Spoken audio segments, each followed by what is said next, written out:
Final keyword. तो final keyword in Java is basically used to restrict the user, मतलब जो user है उसको हम कुछ रेस्ट्रिक्शंस यहाँ पे अगर हमें लगाना है, ठीक है, on the basis of final keyword, तो उसमें हम क्या क्या रेस्ट्रिक्शंस लगा सकते हैं।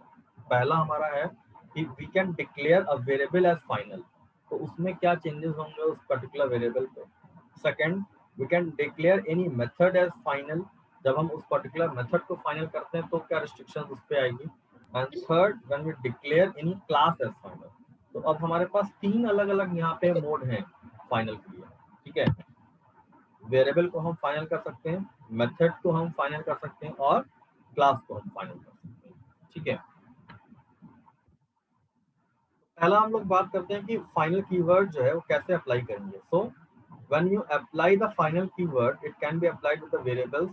A final variable that have no value, it is called blank final variable. देखो अगर हमने किसी वेरिएबल को फाइनल किया तो वो कांस्टेंट की तरह ट्रीट होगा। अब जब कांस्टेंट है और उसमें कोई वैल्यू अगर नहीं है तो ऐसे वेरिएबल्स को हम कहेंगे ब्लैंक फाइनल वेरिएबल और अनइनिशियलाइज फाइनल वेरिएबल, ठीक है। अनइनिशियलाइज मीन्स क्यों, क्योंकि जब हम किसी भी वेरिएबल को डिक्लेयर करते हैं तो या तो हम उसमें इनिशियल वैल्यू देते हैं या तो उसको हम बाद में उस वैल्यू में उसमें स्टोर करते हैं, कोई वैल्यू इनपुट लेते हैं यूजर से उसमें स्टोर करते हैं, ठीक है। बट हमने क्या बताया कि अगर हमने किसी वेरिएबल को क्या किया हुआ है, फाइनल डिक्लेयर कर दिया है, तो वो हमारा हो जाएगा क्या, कांस्टेंट हो जाएगा। तो अब जब कांस्टेंट है तो उसमें अब नई वैल्यू उसमें तो आएगी नहीं, तो हम कैसे उसमें वैल्यू को स्टोर करेंगे, मतलब ऐसा वेरिएबल जो कि ब्लैंक है, it is final also. So it can be initialized in the constructor only. Means जो हमारा blank final variable है, ठीक है, it can be initialized in the constructor only. And last एक पॉइंट और इम्पोर्टेंट है, the blank final variable can be static also, मतलब static final दोनों अगर हम कर दें और उसको इनिशियलाइज ना करें, ठीक है। हमने क्या किया, हमने स्टैटिक भी लगा दिया उसमें, फाइनल भी लगा दिया और उस वेरिएबल को डिक्लेयर किया और उसको इनिशियलाइज नहीं किया, तो उसको अगर हमें इनिशियलाइज करना है then it will be initialise in the static block. इसको एक एक करके हम लोग समझेंगे प्रोग्राम के थ्रू कैसे इसको हम लोग वर्क कर रहे हैं, ठीक है। अब इसके हम प्रोग्राम सपोर्ट बताते हैं कैसे क्या हो सकता है। यहाँ पे तीन चीजें हैं जिसको आपको फाइनल के लिए हमेशा के अंदर दिमाग में एकदम सेट कर देंगे, ठीक है। एकदम दिमाग में सेट कर लो कि क्या चीज किस चीज से क्या चीज रुकती है। अगर हमने किसी वेरिएबल को डिक्लेयर किया हुआ है final, when you declaring variable as final, so it will stop the value change. अगर हमने किसी वेरिएबल को फाइनल किया है तो उसकी वैल्यू चेंज नहीं होगी, ठीक है। Second, if we declare any method as final, तो it will stop method overriding। अब हम लोग overriding वाला कॉन्सेप्ट पढ़ेंगे जब इनहेरिटेंस अब आ गया है यहाँ पे, ठीक है। अब यही फाइनल से ही हम इनहेरिटेंस में चीजों को भी पढ़ेंगे और फाइनल को भी इसमें हम लोग पढ़ लेंगे। दोनों टॉपिक इसीलिए देखिए मर्ज हो गया है, ठीक है। ओवरराइडिंग है तो कहीं ना कहीं हमको इनहेरिट करना है किसी क्लास को, और इनहेरिट करना है तो अब मेथड जो हम ओवरराइड कर रहे थे तो अब हम नहीं कर पाएंगे, किस वजह से, with the help of final keyword, ठीक है। Third, when we declare any class as final, then it will have the stop inheritance property of that class। मतलब अगर आपने क्या किया है, किसी भी क्लास को फाइनल कर दिया है तो वो इनहेरिट नहीं कर पाएगा, कोई भी इनहेरिट नहीं कर पाएगा उसको, हाँ। बट उसका ऑब्जेक्ट अगर आप बनाते हो, उस ऑब्जेक्ट को बना के then you can use, but you can not inherit that class, आप उसको चेंज नहीं कर पाओगे, ठीक है। ये तीन जो आपके पॉइंट्स हैं, ये क्लियर है सबको, यस ठीक है, ओके। अब हम इनके प्रोग्राम्स के थ्रू समझते हैं कि इसमें हम लोग क्या क्या कर सकते हैं, है ना। पहला हम सिंपल यहाँ पे अभी इनहेरिटेंस की कोई जरूरत नहीं पड़ेगी, एक छोटा सा प्रोग्राम हम लोग देख रहे हैं यहाँ पे जो कि सपोर्ट करेगा हमारा फाइनल वेरिएबल के लिए, यानी फाइनल इंट वेरिएबल। यहाँ पे हमने एक क्लास लिया हुआ है, इसका नाम है बाइक टाइम नाम से हमने क्लास यहाँ पर डिक्लेयर की है, और फिर यहाँ पे लिखा हुआ है final int speed limit equals to 90। मतलब ये एक ऐसा वेरिएबल है that will be declared as final, so its value is constant, okay. अब हमने क्या किया, हमने उस क्लास के अंदर एक मेथड बनाया रन नाम का, और उसमें मैंने क्या किया, मैंने लिखा speed limit is equals to 400, okay. इतना करने के बाद हमने क्या किया, इस क्लास का हमने यहाँ पे बनाया एक ऑब्जेक्ट, ठीक है। बाइक टाइम का हमने यहाँ पे एक ऑब्जेक्ट बनाया ओबीजे नाम से। अब जब हमने यहाँ पे कॉल किया रन मेथड को, तो ये क्या दे रहा है, ये हमें कंपाइल टाइम एरर दे रहा है। क्यों कंपाइल टाइम एरर दे रहा है, तो बताएगा क्यों एरर आ गई इसमें। स्पीड क्योंकि लिमिट सर जो है स्पीड लिमिट की वैल्यू 90 है, हमने उसका 400 डाल दिया। में जाते हैं उनकी वजह से। फिर से बताइए क्या क्या आपने? सर स्पीड लिमिट चेंज नहीं हो सकता। स्पीड लिमिट चेंज नहीं हो सकता। ठीक है, अमन आपने क्या बताया हम सबको मैंने कुछ? सर मैंने भी यही कहा था। ओके ठीक है, तो सही है, दोनों का सही है। ठीक है, यशार्थ क्लियर है तुम्हें ये कॉन्सेप्ट? यशार्थ वही तो बताया तो था सर कि चेंज नहीं हो सकता। Okay clear. ठीक है, तो now you can see that if you declare any variable as final then you can not change it, and अगर आप उसको चेंज करने की कोशिश करोगे then you will get the compile time error. Okay, तो ये कंपाइलेशन में ही आपको क्या करेगा, ये आपको एरर देगा। Okay, next we will move for the next concept, final method. Okay, अब फाइनल मेथड यहाँ पे जो आ गया है, यहाँ पे थोड़ा सा इनहेरिटेंस का कॉन्सेप्ट यूज होगा। हम लोग ने इनहेरिटेंस का थोड़ा सा कॉन्सेप्ट पढ़ा भी है। ठीक है, तो उसी को आपको ध्यान में रखते हुए हम थोड़ा सा आपको बताते हैं। ठीक है, पहले हम आपको थोड़ा इनहेरिटेंस वाला प्रोग्राम को थोड़ा सा हम आपको फिर से एक बार याद दिलाते हैं, जो हम लोगों ने बनाया था। ये वाला प्रोग्राम याद है, A to B, B to C, सबको याद है जो हमने इनहेरिटेंस वाला प्रोग्राम? ठीक है, ओके। अब यहाँ पे अगर आप देखो, यहाँ पे क्लास A है। ओके, इसको मैं यहाँ से मान लो हटा देता हूँ और पब्लिक वॉइड मैसेज नाम से।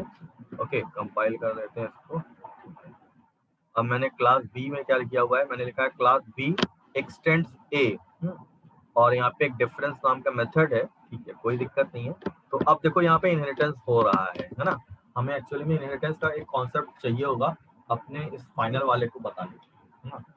अब देखिए हमारे पास दो यहाँ पे क्लासेस हैं। एक हमारे पास क्लास A है जिसमें हमने क्या किया हुआ है, एक मैसेज नाम का हमारे पास एक मेथड है।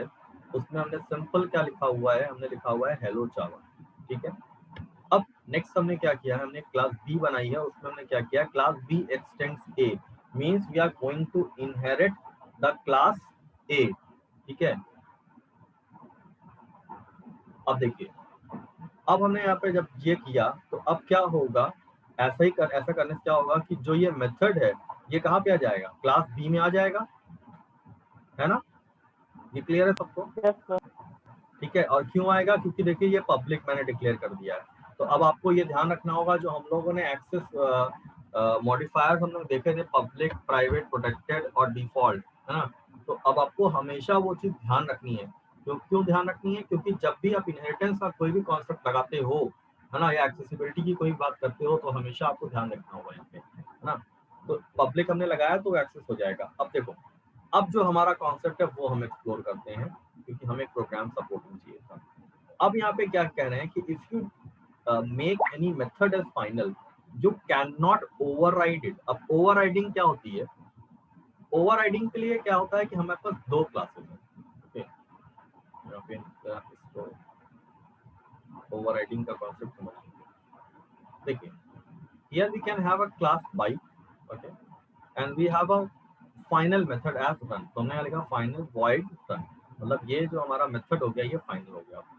तो यहाँ पे एक सिंपल एक हमने मैसेज पर प्रिंट कर दिया, system dot out dot print कर रनिंग। नेक्स्ट हमने यहाँ पे लिखा है क्लास होंडा एक्सटेंड्स बाइक। तो अब क्या होगा, ये जो बाइक क्लास को हमने इनहेरिट कर लिया है कहाँ पे, होंडा में। तो इसका मतलब ये मेथड भी हमारे पास आ गया होगा। ठीक है, ओवरराइडिंग कॉन्सेप्ट क्या कहता है कि when we have the same name, same method name in the super class as well as in sub class. तो सुपर क्लास में भी देखिए रन नाम का मेथड हमारे पास है। सुपर क्लास हमारी यहाँ पे जो है वो है बाइक, इसमें भी रन नाम का मेथड है हमारे पास है। And we are already declaring a new method same name with run. तो यहाँ पे रन नाम का मेथड फिर से यहाँ पे भी आपने डिक्लेयर कर दिया है। तो ये क्या कर रहा है, ये ओवरराइड कर देगा, मतलब इस वाले मेथड की जो डेफिनेशन है उसको चेंज कर देगा और यहाँ पे लिखेगा running safely with 100 kilometre per hour. ठीक है, आपने नया एक मेथड में या नया डेफिनेशन दे दिया।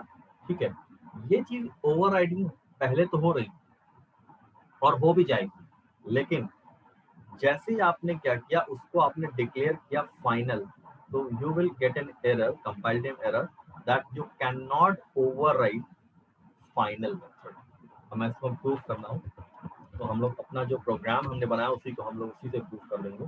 हाँ देखिए, अब मैं क्या करने वाला हूँ, मैं यहाँ पे जो क्लास है जो पब्लिक वॉइड है, ठीक है, इसको मैं क्या कर रहा हूँ,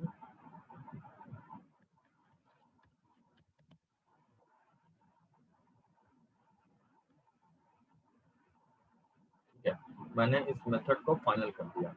अब मैंने क्या किया, मैं क्लास बी में जा रहा हूँ। अब यहाँ पे मैं एक और मेथड बनाना चाह रहा हूँ और उसका नाम क्या है, उसका नाम भी हमने रखा हुआ है सेम। तो हम क्यों ना इसी मेथड को ही एज इट इज यहाँ से उठा लें।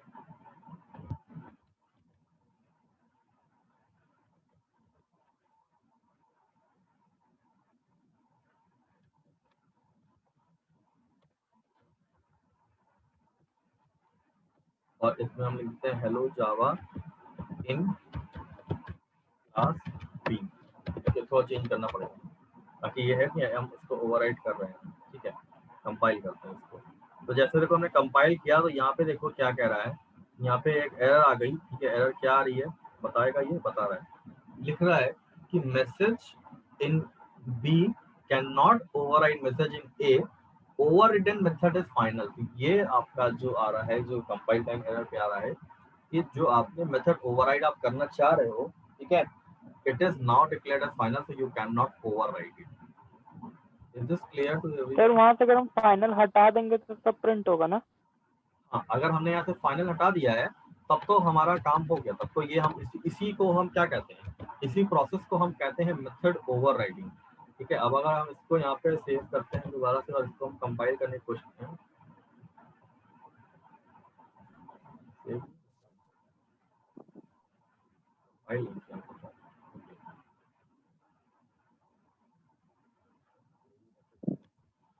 स्टार्ट करके करना पड़ेगा।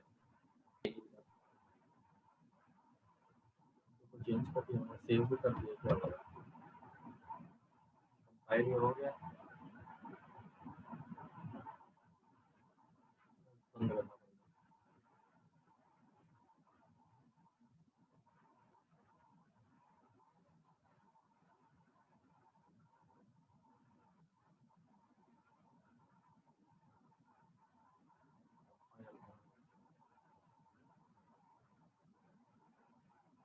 हटा दिया इसको,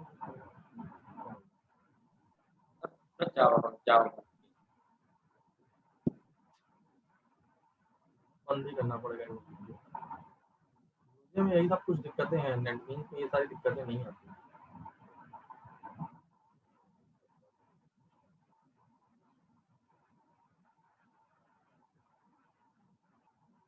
दूजे आपका केवल क्लास 12 तक ही है, उसके बाद फिर दूजे कहीं नहीं है। उसके बाद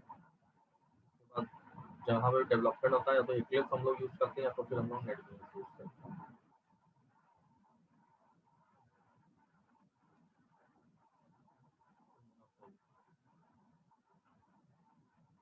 बंद किया, सही हो गया। ठीक है, क्लास ए है हमारा ये, और ये हमारा क्लास बी। एक बार आउटपुट दिखा। हाँ, इसका आउटपुट अगर हमको करना होगा ना, तो हमें क्या करना होगा, हमें क्लास बी का हम इसी में बता देते हैं। ठीक है, क्लास ए का हम ऑब्जेक्ट, अगर हम ऑब्जेक्ट बनाते हैं क्लास बी का बनाते हैं, दोनों का बना के दिखाएंगे। पहले हम बी का ऑब्जेक्ट बनाते हैं, तो B of B is equals to new B, और हमने यहाँ पे लिखा बी डॉट मैसेज। ठीक है, अब ये बताओ, इसमें अगर हम मैसेज को प्रिंट करेंगे तो ये क्या मैसेज, ये क्या डिस्प्ले करेगा, ये वाला प्रिंट करना चाहिए। ठीक है, ये प्रिंट करेगा ना, क्योंकि हम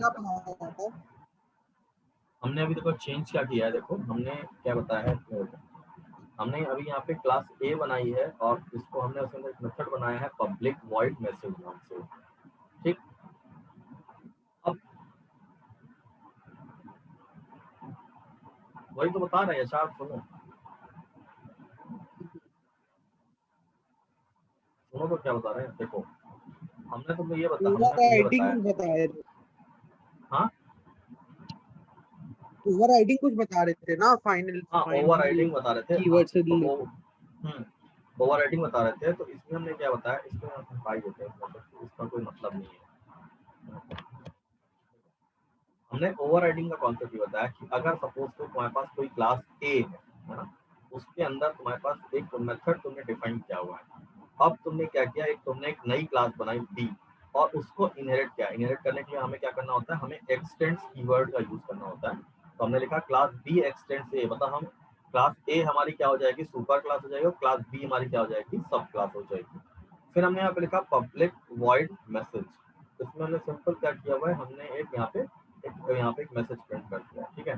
तो अब ये क्या हो रहा है, देखो क्लास ए में भी उसी नाम का मेथड है और क्लास बी में भी उसी नाम का मेथड है।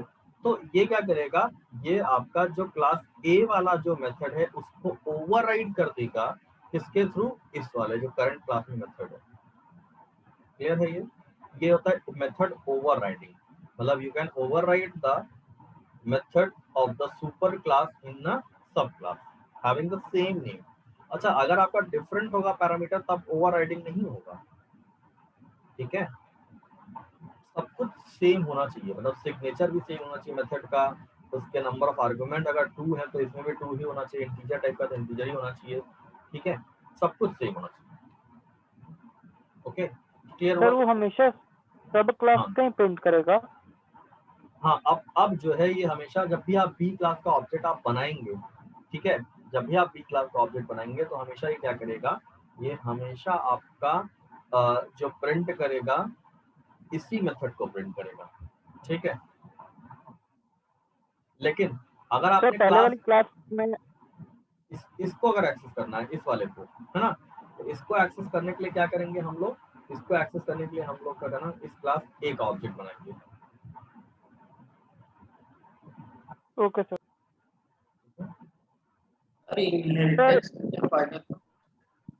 अभी इनहेरिटेंस में बहुत सारी चीजें ऐसी हैं जो अभी आपको हम बताएंगे, लेकिन इनहेरिटेंस हम लोग काफी डिटेल में पढ़ेंगे। अभी इनहेरिटेंस की पूरी एक अलग स्लाइड हमने बना रखी हुई है जहाँ पे इनहेरिटेंस के कॉन्सेप्ट और डिटेल में जाएंगे, है ना। अभी हम जो बात कर रहे हैं, जो फाइनल अगर हम करते हैं किसी मेथड को तो जो हमारा है उस पर क्या चेंज आ रहा है ना। तो अब देखो इनहेरिटेंस यहाँ पे हो रहा है, सॉरी ओवरराइडिंग हमारा हो रहा है यहाँ पे, है ना। अब हम यहाँ पे क्या करने वाले हैं, अब जो हमारा कॉन्सेप्ट है कि मैंने क्या किया हुआ है, यहाँ पे इस क्लास को मैंने यहाँ पे डिक्लेयर कर दिया है फाइनल, ठीक है। मतलब हमने इस क्लास को यहाँ पे क्या डिक्लेयर कर दिया है, फाइनल, ठीक है। अब देखिए यहाँ पे इसको जब हम कंपाइल कर रहे हैं बी को, है ना, अब इसको यहाँ पे कंपाइल कर रहे हैं, तो जैसे ही कंपाइल कर रहे हैं ये हमें क्या बता रहा है, ये हमें बता रहा है कि ये जो हमारा मेथड है it can not be override message in A overridden method is final. तो ये फाइनल है हमारा। क्लियर है ये सबको? Yes sir. सर हम फाइनल को और कहाँ यूज कर सकते हैं, किस किस प्रोग्राम?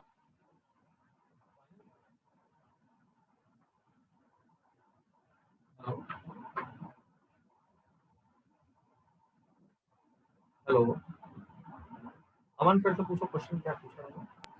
सर मैं कह रहा हूँ सर फाइनल को हम और कहाँ यूज कर सकते हैं, किस टाइप देखो के फाइनल, प्रोग्राम्स में? देखो फाइनल का हमारा 3 ही जगह जो यूज हो रहा है। पहला, हम वेरिएबल्स को कैसे डिक्लेयर कर पा रहे हैं फाइनल, ठीक है। दूसरा, हम मेथड को फाइनल कर रहे हैं। अब हम थर्ड जो हमारा काम है that is we are going to declare class as final, ठीक है। तो अब हमने सर उसका दो कोई तो देख लिया। प्रोग्रामिंग में यूज होगा? हाँ बिल्कुल होगा, ये प्रोग्रामिंग में तो यूज हम लोग कर रहे हैं। जैसे अगर यहाँ पे क्यों एक्चुअली हम लोग मेथड को फाइनल करते हैं, जैसे मान लो मेरा कोई प्रोजेक्ट है ना, और मैं चाहता हूँ कि नहीं ये जो मेथड मैंने एक बार बना दिया है ये फाइनल है, इसको कोई चेंज ना करे आगे। मतलब प्रोजेक्ट जब मेरा कभी भी, अब मेरी क्लास जो है उसमें मैंने मान लो उसमें ये मेथड बनाया है ना, तो उस मेथड को कोई चेंज ना कर पाए, तो मैंने उस मेथड को क्या कर दिया, फाइनल डिक्लेयर करके उसको प्रोजेक्ट में सबमिट कर दिया। तो अब अगर आगे कोई उस प्रोजेक्ट को आगे लेके जाना चाहेगा तो लोग क्या करते हैं, जो पुराना वाला मेथड है उसको इनहेरिट कर लेते हैं और फिर अपना कोडिंग करना शुरू करते हैं, ठीक है। लेकिन अगर आप चाहते हो कि नहीं, जो मैंने बनाया है इस मेथड को कोई भी चेंज ना कर पाए, यूज कर सकता है लेकिन उसको चेंज नहीं कर सकता है, मतलब कि अगर आपने यहाँ पे क्या कर दिया है, यहाँ पे आपने इस मेथड को यहाँ पे हटा दिया है, तो आप क्लास बी के अंदर क्लास ए का जो मेथड है जो कि फाइनल है उसको आप यूज कर सकते हो, लेकिन आप उसको ओवरराइड नहीं कर सकते हो। मैं इसको प्रोग्राम में दिखाना चाहूंगा आपको, इसमें आप देखिए कि यहाँ पे अब जैसे मैंने लिखा हुआ B of B equals to new, यानी कि हमने यहाँ पे पहले ऑब्जेक्ट बनाया बी का और उसके बाद हमने मेथड को कॉल किया। तो ये कौन सा वाला मेथड कॉल होगा, ये कॉल होगा हमारा ए का, सर पहला वाला। है ना, क्योंकि बी में तो कोई हमने बनाया ही नहीं इस टाइम पे। अगर कंपाइल करते हैं तो यहाँ पे कोई तो मेथड है ही नहीं, तो यहाँ पे कौन सा मेथड आ रहा होगा, यहाँ पे आ रहा होगा ये वाला मेथड, है ना, ये इनहेरिट होके चला आया है यहाँ पे।